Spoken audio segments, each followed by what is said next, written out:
خدمت تمام دوستان عزیز، خوش اومدید با نسخه جدید هک مخاطبین و با کیفیت بالاتر و سرعت ارسال بیشتر و پیدا کردن مخاطبین بیشتر. خب دوستان، در این آموزش قصد دارم بهتون یاد بدم که چطوری با استفاده از یک بد افزار مخاطبین گوشی یک فردی رو برای خودتون بفرستید، یعنی بتونید شماره اون فرد رو هک کنید و اونا رو داشته باشید و غیره.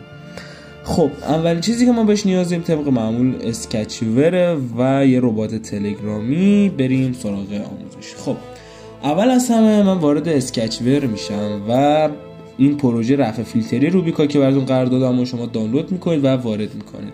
آموزش اضافه کردن پروژه به داخل اسکچور رو من داخل کانال تلگرامی گذاشتم، داخل چنل آیدن هک و سنجاق شده هستش و داخل لیست آموزش های رایگانه. خب حالا من این رفع فیلتری وقتی که باز کنم بیام این داخل گزینه ورود رو شما روی رویدادش آن کلیک کنید و داخل این قسمت برید آخر و یا اولش فرق نمیکنه. اومدم بهتون محیط رو معرفی کنم.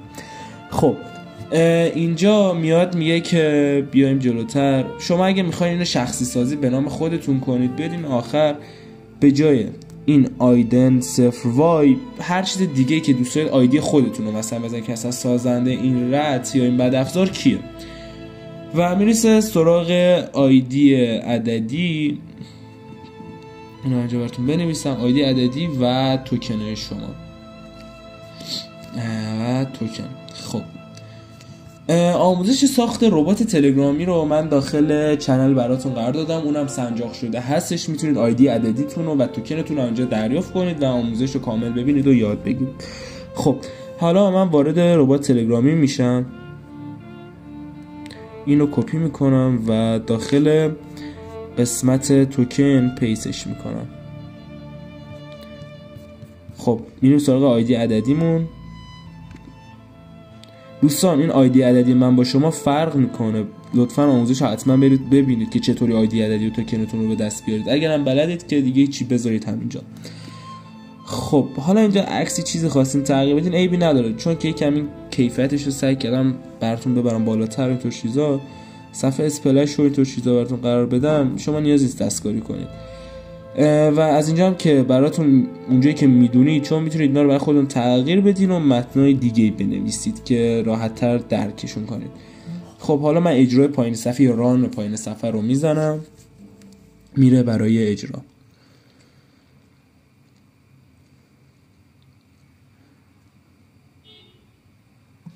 خب حالا نصبش میکنیم، برنامه نصب میشه. این اپلیکیشن رو شما میدید به کسی که میخواید هکش کنید. حالا من وارد این میشم و گفته هنگام ورود از فیلتر شکن یا همون VPN استفاده، در غیر این صورت این اپلیکیشن کار نمیکنه. ورود رو میزنم، اجازه رو میدم، مثلا من نام خانوادگی رو میزنم آیدن، مثلا به فارسی بنویسمش آیدن هک، شماره تلفن مثلا 0996 000000. ورود رو که بزنم با موبایل شما ناسازگار است رو میاره و داخل تلگرامتون که برید میبینید داره برای شما شماره ها رو ارسال میکنه. نام خانوادگی طرف رو برای ما ارسال میکنه، نام مخاطبش، شماره تلفنش، نام شماره تلفن خود اون فرد که داخل برنامه وارد کرده و IP موبایل اون فرد. خب دوستان، امیدوارم از این رت لذت ببرید و اینکه اگر میخواید این ویدیو رو جای پخشش کنید حتما منبع رو زیرش درج کنید. آیدن هک هستم، خدا نگهدار.